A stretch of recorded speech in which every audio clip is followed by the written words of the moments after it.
Welcome to Win the City Wisdom, produced by New Acropolis. New Acropolis is a school and community dedicated to living philosophy. That is philosophy that is connected to life. My name is Yadira, a volunteer and a member of the New Acropolis School in Chicago, and with me here is Gilad Sommer, director and teacher at the New Acropolis School. And today it's a special episode because it's our 10th episode. And usually Gilad is my co-host, but in this time he's gonna be the main character of this episode, as well as New Acropolis. So we're gonna interview you about what New Acropolis is and the story. So welcome. Thank you. Nice to be here again. Okay, so we've been talking about the Acropolis and philosophy, love of wisdom, and interesting topics. But what would you say what really New Acropolis is? Well, for the viewers who are watching us for the first time, New Acropolis, let's say formally, is an international school of philosophy that promotes culture, practices volunteering. Well, when I say School of Philosophy, it requires some clarification because usually when we speak about philosophy, we imagine an academic institution. But our approach to philosophy is a little bit different. Not that there's anything wrong with philosophy in the academy, but we approach philosophy as the ancients approached it, especially when you think about schools of philosophy in the Greek world. What do you mean ancient? What, it's a different style or? So, for example, the Academy of Plato and the Stoics, these are probably the most famous schools of philosophy, but there have been schools of philosophy probably in every culture or civilization. And our approach to philosophy talks about philosophy as the love of wisdom. So this is basically the meaning of the word philosophy. Philos means love, and Sophia means wisdom. Some people translate as the love of knowledge, but we actually put more emphasis on philosophy as the love of wisdom. And the philosopher is the person who is in love with wisdom and wants to come close to wisdom. Yeah? Okay. So that's the purpose of the school is to practice this way of living, or at least to tell the people, help them to have this approach. Exactly. So way of living, that's a term I like, because for us philosophy is not just thinking about things. It's really a way of life, and a way of life that ideally brings us closer to wisdom, or in other words, to better knowledge of ourselves, better understanding of the world, and also not just better knowledge, but to know how to apply this knowledge. Because, if I'll tell you, okay, this person is wise, but their life is completely a mess, I mean, this is contradictory. Someone who's wise knows how to live well. And a big part of what we do is to investigate, to study different philosophies from different places in the world, to compare them, and to try to find ideas or principles that we can apply in our everyday life in order to live well, in order to improve ourselves, in order to improve our societies. That's basically, in a nutshell, what New Acropolis is. So a way where you can learn how to live well to true ancient ideas and influence or inspired by ancient ideas, which it's not so much about them being ancient, right? Because something being ancient doesn't make it good or bad. It's about being timeless. Yes. Ideas that were relevant to Plato, relevant to Marcus Aurelius, relevant to Aristotle, relevant to the Buddha, to Confucius, and they're also relevant to us in the 21st century. So they were the let's say the first one that it's recorded that they thought about it, but there are ideas that we have new, also modern philosophers, but the idea is, to practice and to learn those ideas and knew where they're coming from. Right. And then you mentioned international. So in how many countries does New Acropolis So I didn't exist? count them one by one, but I believe that we exist in more than 50 countries today, if I'm not mistaken, but definitely around that number. We have schools in, of course, North America, in Central, South America, in Asia, in Africa, in Europe. I think the only continent where we don't have a school is in Antarctica, but I don't think the polar bears are going to be very interested in what we have to offer. They might have their own thing. Yeah. And you've been involved with the Acropolis for a number of years. Right. How did you first encounter philosophy? It's a good question. So I've been in the school for a little bit more than 20 years, I would say, something like that. And it wasn't so much that I encountered philosophy, because when I met New Acropolis, I had no clue what philosophy is. I thought it was the only thing I've read about philosophy bored me, and I didn't find it interesting at all.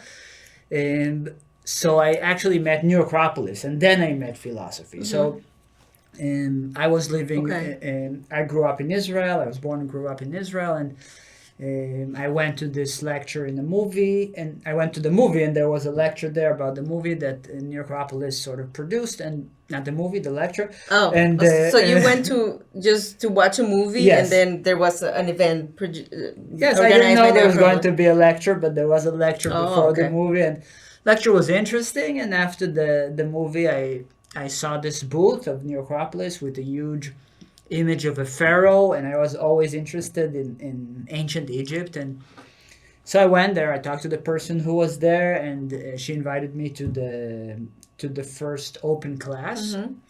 Now I have to say that that's sort of the technical, logistical way I got to New Acropolis, but people get to New Acropolis or to a school of philosophy in our style in general because they are looking for something. And I was looking for something. I didn't know what I was looking for.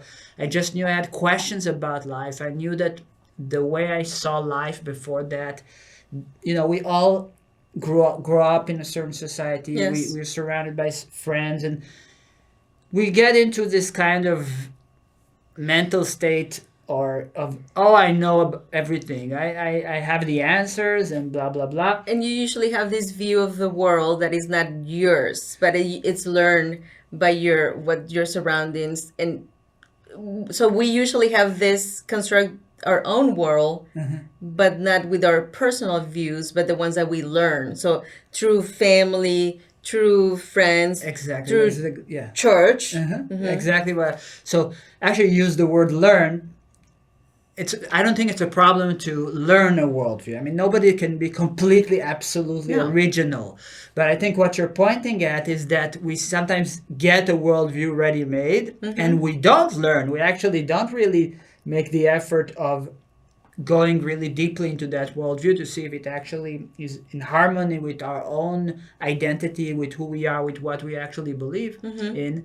And yes, I was in that sort of worldview that I got from my friends mainly. And something happened in my life that broke this, that made me doubt this worldview. And this is usually what we call the philosophical awakening. It happens to a lot of philosophers in history. When you read about them, you see that at some point, at some moment, something happened to them, and suddenly they start to ask questions.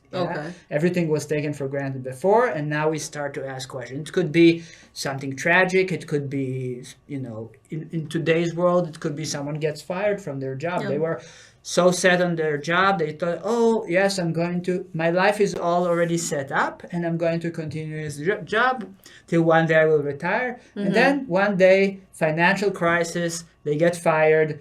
All their very well-constructed plan, falls apart, and suddenly, oh, wow, what's going on? What is life? That could be, something that instigates that question. Yes. And I had something happen to me, like something similar. I started questioning life, but I didn't know what I was looking. And then when I got to New Acropolis and I heard about philosophy and I started seeing the people and I started seeing what they're doing, it was very attractive to me, and I stayed. Yeah. And what brought you to Chicago? Because you're telling this happened in Israel, Right. but how did you end up here, the other side of the world? Yeah. So I studied in the school of New Acropolis for 10 years in Israel. There.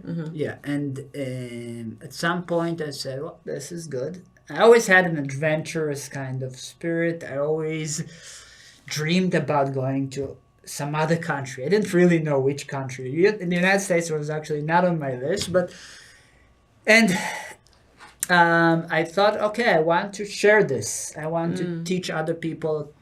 I always had this dream of being a teacher.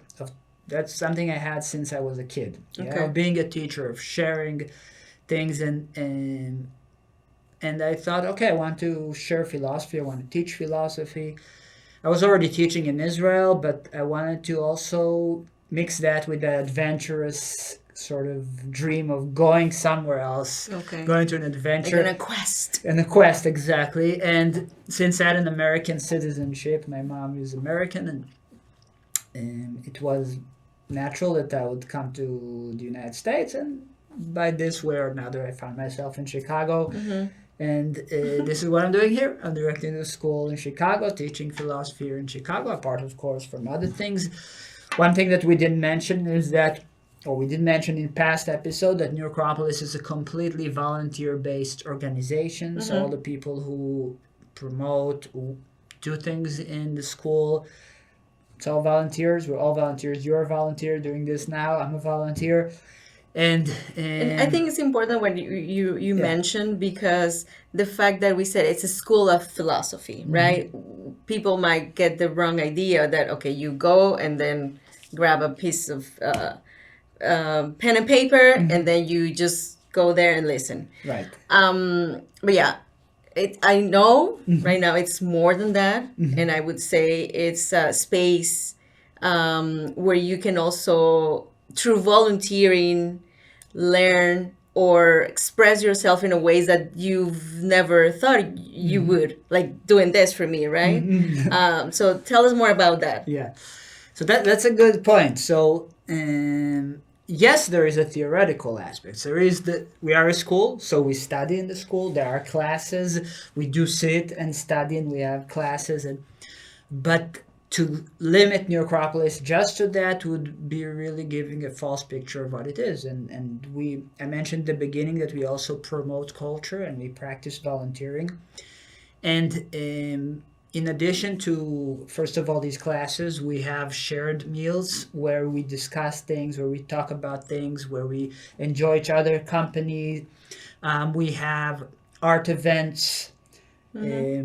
Either we do things in the school, either we do things and produce things for the public.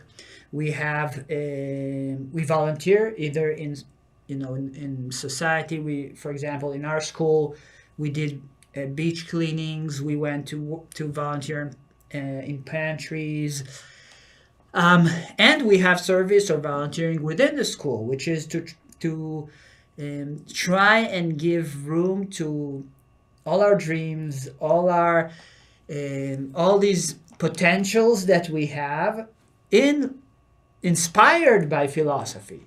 Yeah, so if someone, for example, is a person who has musical talent, they can do musical activities in the school in the inspiration of philosophy, maybe songs that are inspired by philosophy, maybe music performing to the other members. We have people who like to volunteer in society, so they promote volunteering activities in society. So every person gets a chance to really realize their potential, their dreams, inspired by philosophy, inspired by the ideals of philosophy, by these timeless values. And together we create a beautiful community, in my opinion. Yeah, I think it's interesting to say that, because so it's more, right? The name of a school of philosophy, it doesn't reflect all the things that we do, and also it's a space to be surrounded by like-minded people, but also to feel safe in that environment, because I experienced it myself that in the last summer that we were part of a choir, and I was singing, and when I tell some friends, so yeah, it turns out now I can sing. Yeah.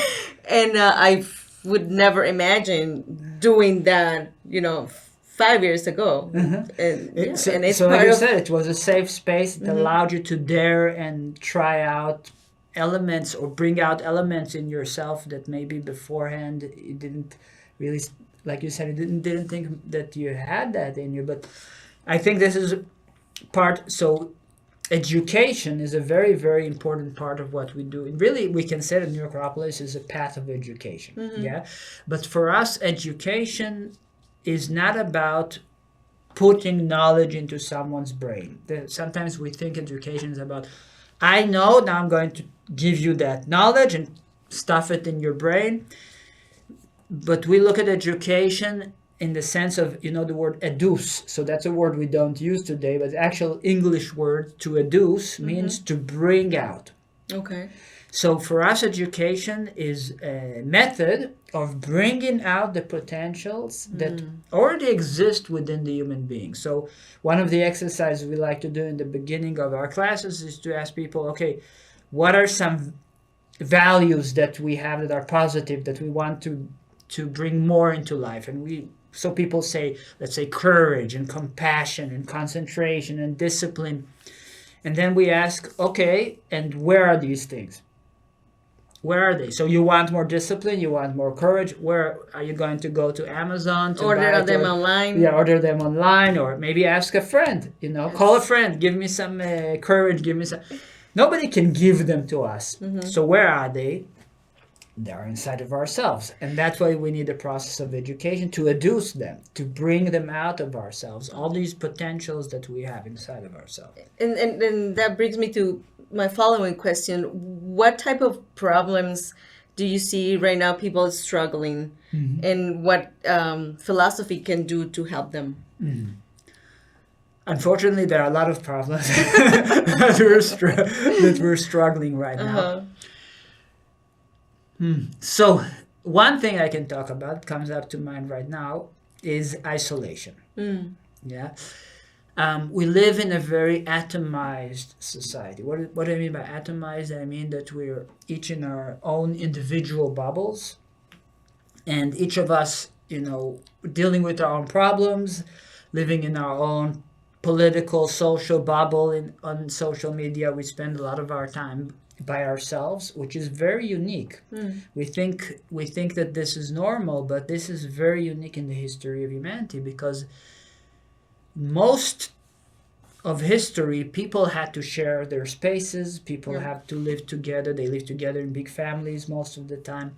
This phenomenon of a lot of people living alone, this is quite modern, quite new, quite unique to our times, and it's not necessarily healthy to the human mind. Yeah, of course, there is value to being alone sometimes, there is value to having our own space and privacy, but everything has to be in moderation. And this sense of isolation is creating a lot of problems, because people, first of all, people are living in their fantasy world, and they have no people to give them a mirror, to say them, to show them, this is, what are you thinking? These thoughts, or they don't have any relation to the reality. Yeah? So they're completely living in their own world. We know today that loneliness has actual physical health effect, biological effect. People who are lonely gets more depressed. We have a lot of illnesses of despair that result from loneliness. So New Acropolis can't solve this for everybody, right? But if you're a person who does like to think about deep things, who does like to wonder about the world and have these questions, and being out loud, right? Because sometimes you have these questions to yourself, and you don't even speak them.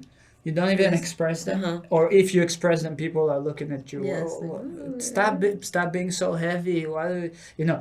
like have this, yeah, drink this beer and Drink stop beer and let's questioning. talk about sports and Yeah. weather." Right. So if you have these kind of questions, we offer a good, interesting community that we can, we respect individual privacy, the right for, the individual life and privacy, but at the same time, you have the opportunity to be together with other people, like you said, like-minded people, share these questions together, discuss things, think about these things, see different opinions, because by no means we're trying to get a community that is uniform in their opinions. On the opposite, we think that different opinions are a way to enrich this quest of ours towards wisdom, as long as we don't think, okay, my opinion is the only right opinion and nobody else has the right to a different opinion, which points out to another problem that philosophy helps with, which is our inclination today to extremism, Okay. fanaticism, and us and them approach to the world, my way or the highway. Yes. Yeah. We bring people together.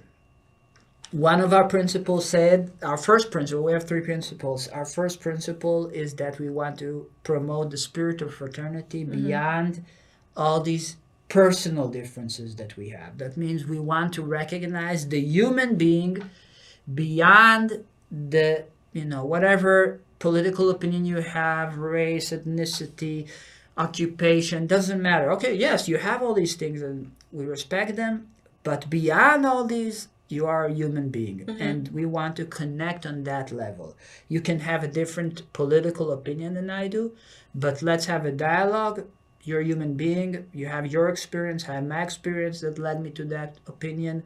I respect you. You respect me. We can have a dialogue right now because you're, first of all, a human being for me and not whatever political party or box, you're usually in. So would you say that's one of the things that New Acropolis is really working to give to humanity, right? That these values that we practice and the way you interact and communicate or try to connect with other people to Yeah. respect their... Absolutely. I think that we are a force against separatism. Okay.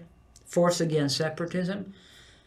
I hope there are more forces working against separatism. I don't think we are the only ones, but we're definitely trying to unite people through an acknowledgement of something that within us that is higher than our differences, that is more elevated than our differences, and I think this can work with the majority of people. There are some people who, if you are locked in your opinion and you're not willing to listen to anybody else. What is extremism? Extremism is not just about having an opinion. It's about not accepting somebody else having a different opinion than you. Yeah? And either rejecting them physically or even denying their right for existence. Yeah, there's some people who are such extremists. Yeah, Yes. that they deny other people's right to existence. So we're trying to connect human beings on an elevated level, on the best that we have within ourselves. That's why we are called Acropolis, which is the high city, the elevated city, because we are trying to connect on the elevated that is within us and not on what is lower. Yeah. Okay. And has there ever been a moment where philosophy has failed you? Philosophy has failed me? Or to give an easy answer Well, to a problem? I can say always, because philosophy never gives you easy answers. It's not the goal. Philosophy is not there to solve your problems. Yes. You are the one who is going to solve your problems with the help and inspiration of philosophy. No, we're not offering a panacea, a magical it's not solution. a magical pill. It's not No. press this button, drink this tonic. Yeah, or go to this weekend retreat and all yeah. your problems will vanish away because you'll be a new person No, we don't believe in these things. We have timeless ideas, we have tools, but every person, every individual has to do the work. Yeah, that's why maybe I can say it's not an easy path. Philosophy is in some way a demanding path, because it's saying nobody is going to solve your problems. There are some paths that tell you, I'm going to solve your problems, and they are easier for people to follow. Are they right? Are they actually going to solve the problem? I don't know, but we say we're not going to do that. We're going to give you tools. We're going to give you maybe new ideas to reflect on, a direction, but you're the one who has to take these tools, these ideas, and try to apply them in your own life to make it better. So it's up to you. It's up to your strength, but we also believe in you. You can do it. Yeah, correct. Because in this, there is a general idea right now that everything can be attained with an easy path, right? Or because everything we see in social media, it looks like it is that way. Yeah. So we have a lot of people that are depressed, or maybe they don't feel good to themselves because they're not having these things like in the blink of an eye. Right. I think that we got confused because in the material sphere today, it's very easy to get things. Right? Yes. You want something, doesn't matter what a rare book from the 12th century or some ointment or I don't know. You go to Amazon Prime, you go to a website, get it to me in 2 days or maximum 2 or 3 weeks. Yeah. And we project that into our psychological, spiritual life, and we think, oh yeah, we can get to fast solution also in that world. But no, it doesn't work like that. So we won't tell you that everything is easy. No. So if you want an easy answer, but we, as you can see, we are more than that, than a school that is going to, you're going to have your pen and paper, but also it'll require you to put some effort and be surrounded with like-minded people and be willing to share and to learn. Yeah. So this was our 10th episode. Thank you very much. Thank you, Gilad. Thank you. And if we sparked your curiosity, come and visit us. We are in Chicago in 4001 North Ravenswood.